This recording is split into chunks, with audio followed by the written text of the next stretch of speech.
beaucoup de choses ont été dites par M. Couillard.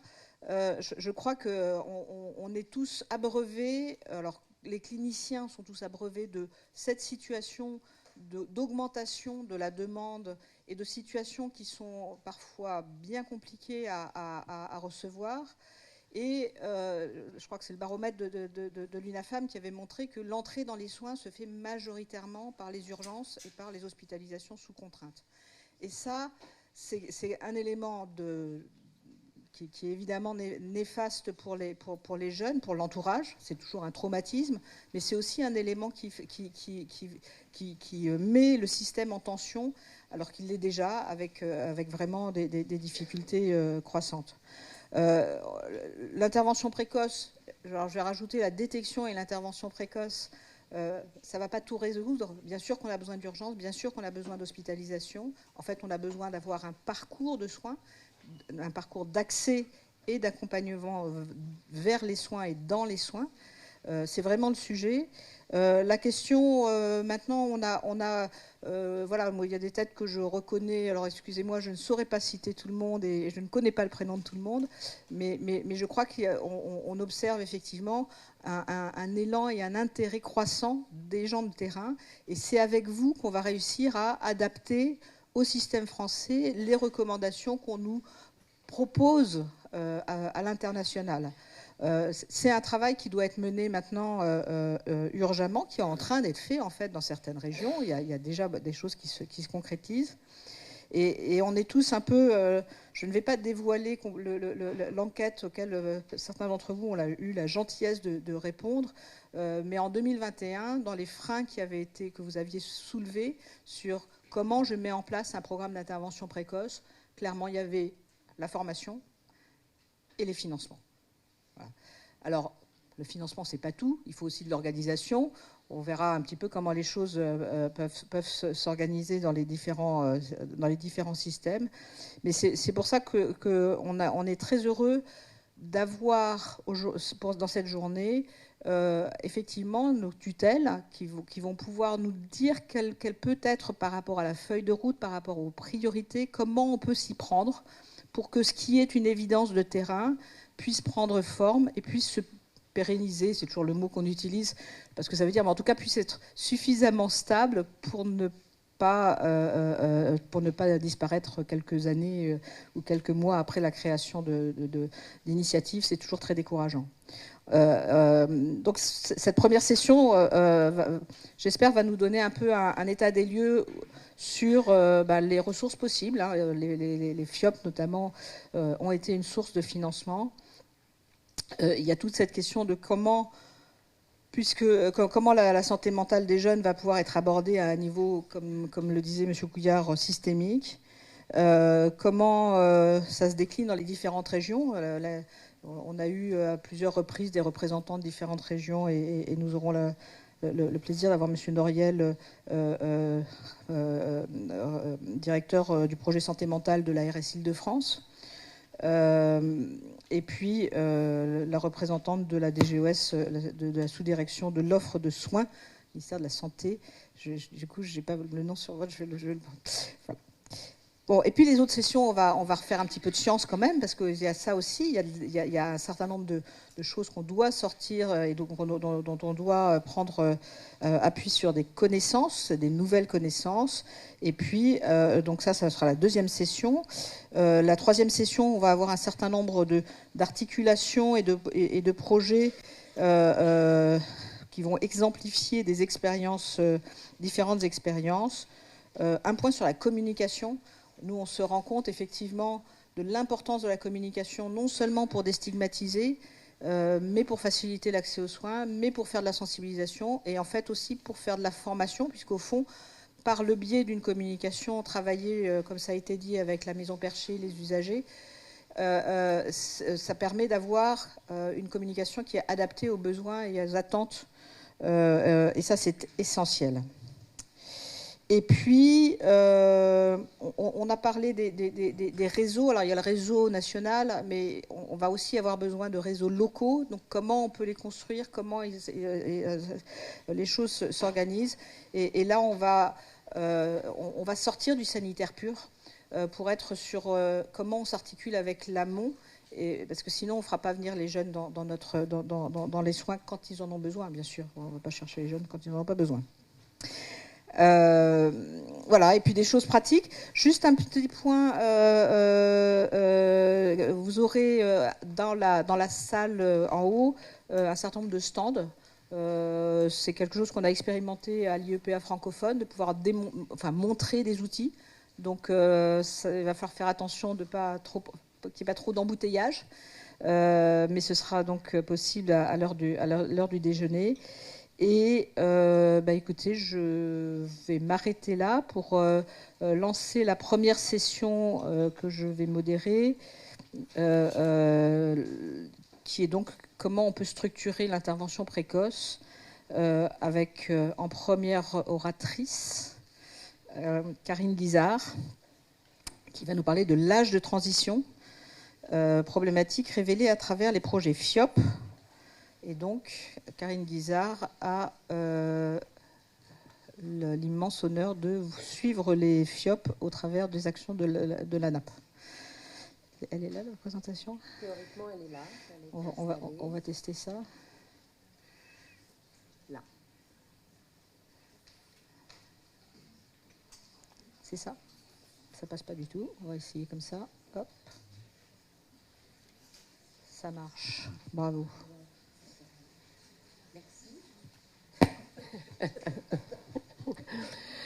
Tout d'abord, je tiens vraiment à vous remercier, professeur Krebs, déjà de me faire cet honneur d'ouvrir cette journée, exercice inhabituel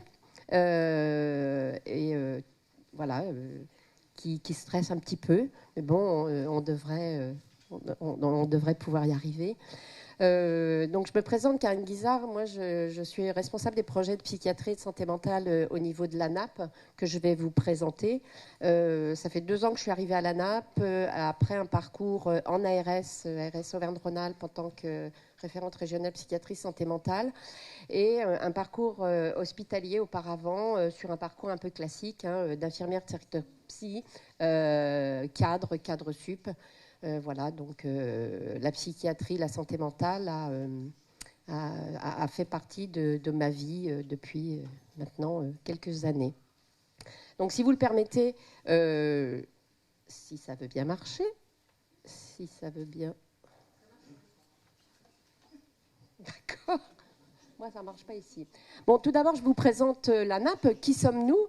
Nous sommes une agence qui a été créée en 2009. Donc, nous sommes rattachés au ministère de la Santé, donc avec un conseil d'administration paritaire entre les représentants des administrations centrales et les fédérations de secteur.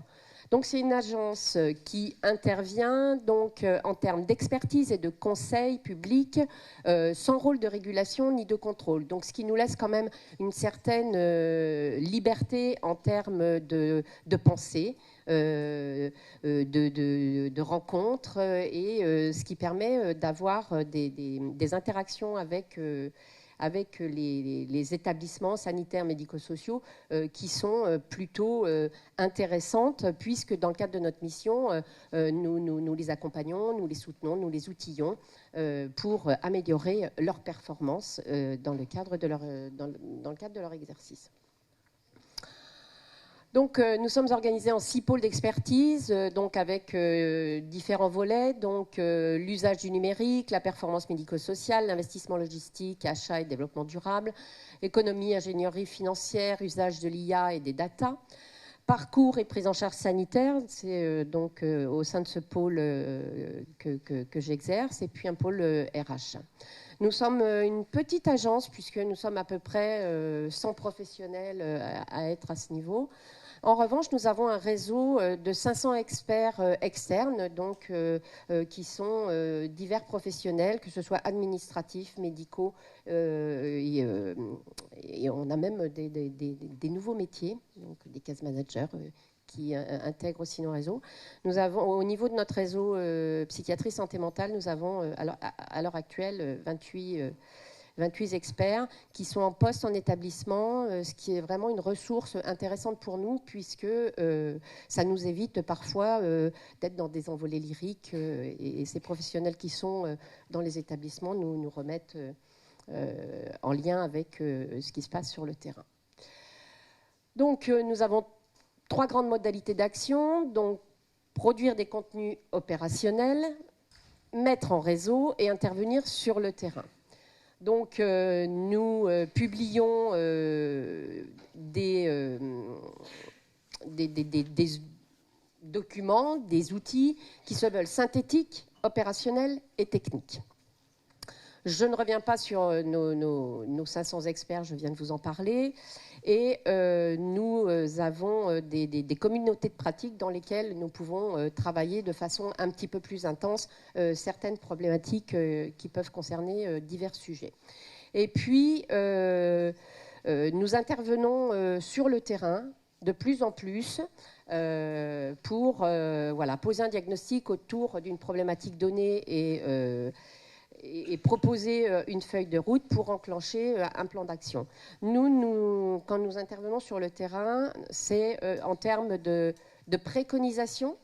Nous ne sommes pas injonctifs, nous ne sommes pas prescripteurs de quelque organisation que ce soit. Et il arrive que nous accompagnions des ARS dans le cadre d'une problématique de territoire et d'un questionnement.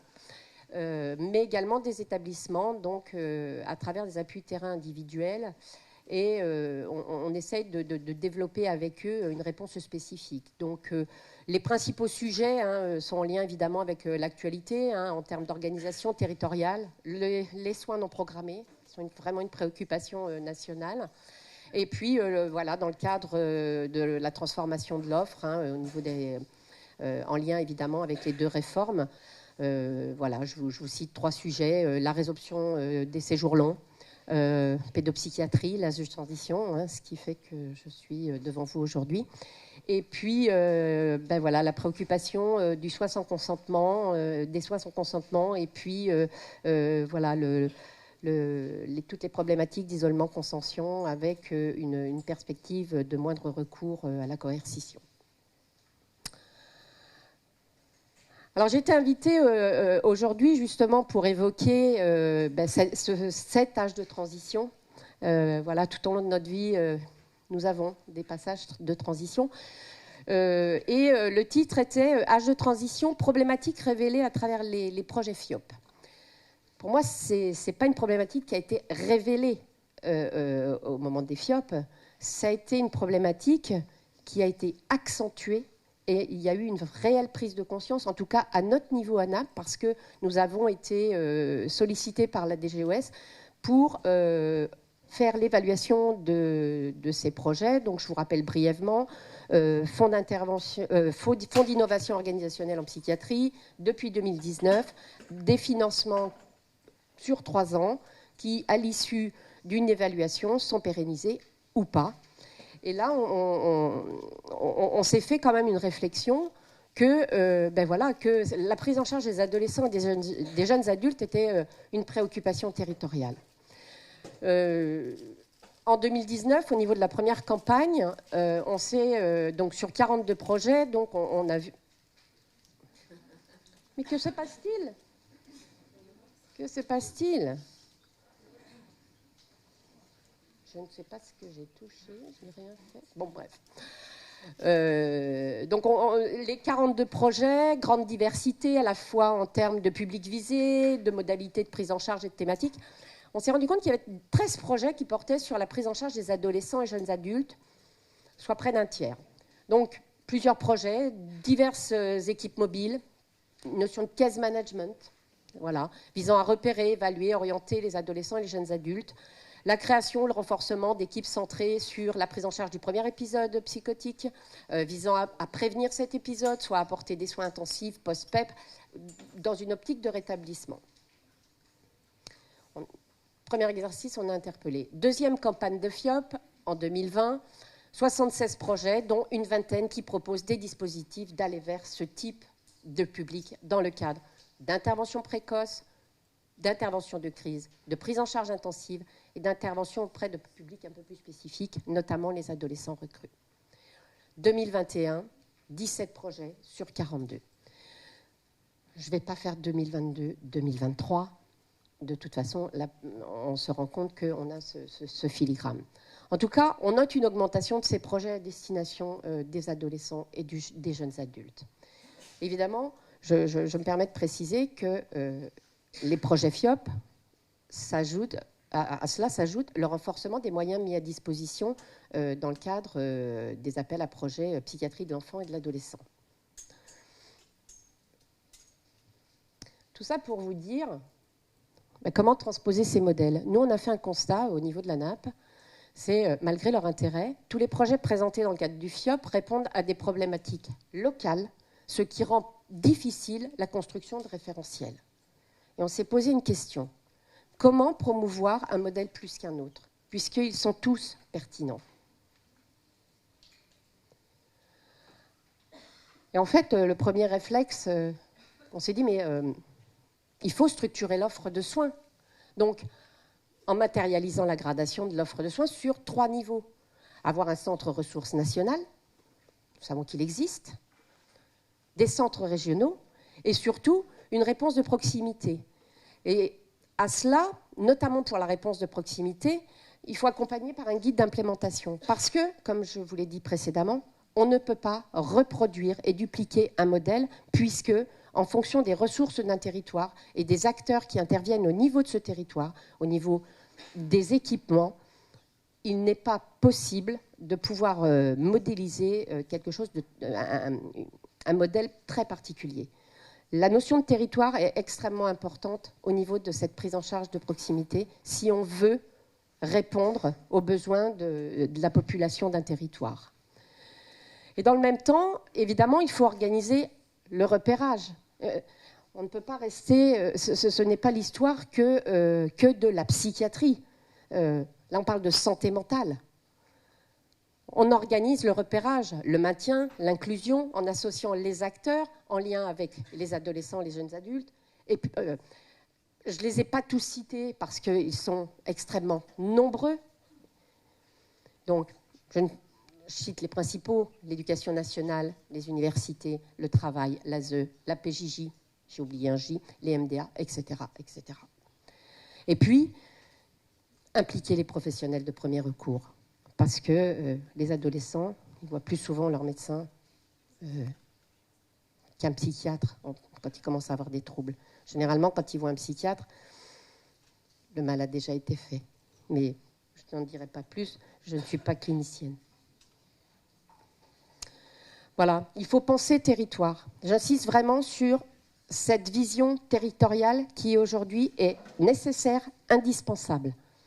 Donc, un levier, le PTSM, le projet territorial de santé mentale. Là, maintenant, ça fait plusieurs années, ça fait plus de 5 ans qu'il existe. On arrive au terme de certains PTSM dans le cadre de l'évaluation pour pouvoir repartir. On accompagne les coordonnateurs de PTSM et on se rend compte quand même, ça a été un nouvel exercice, le PTSM. Ceci étant, on se rend compte que les acteurs commencent vraiment à être acculturés à cette démarche et à cette dynamique. Donc c'est plutôt un signal positif et qui permet cet outil de s'emparer. Parce que qu'est-ce que c'est le PTSM? C'est un lieu de rencontre de tous les acteurs concernés qui vont se matérialiser par des fiches actions qui vont se vouloir opérationnelles et qui couvrent tous les champs de la prévention primaire au maintien dans le milieu ordinaire. Et puis, ça permet d'apporter une réponse de proximité adaptée. L'enjeu étant le repérage très précoce et une prise en charge globale qui ne concerne pas que les professionnels de la psychiatrie, c'est ce que je vous disais avant, mais qui implique vraiment un changement de paradigme aussi en pensant nouveaux métiers, nouvelles techniques d'approche et de soins.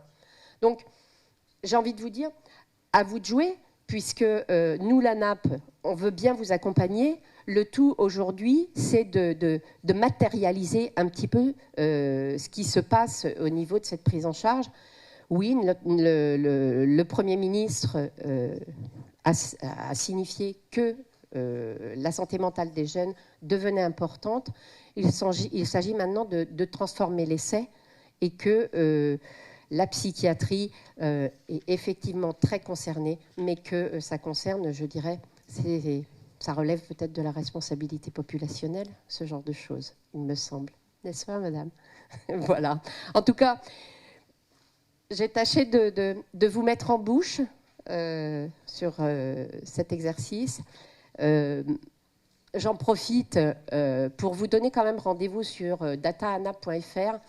On a travaillé à peu près pendant 2 ans à essayer de recenser absolument tous les acteurs, les structures qui intervenaient auprès des adolescents, jeunes adultes. Je peux vous dire que ça a été un travail titanesque, extrêmement compliqué parce que les données sont complètement éparses.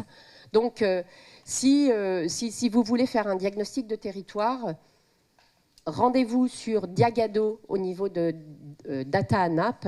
Donc voilà. Et puis, nous avons énormément de ressources aussi qui sont mises à votre disposition sur la psychiatrie et la santé mentale. Donc, vous allez sur anap.fr, vous créez votre profil et puis vous trouverez normalement ce que vous venez y chercher.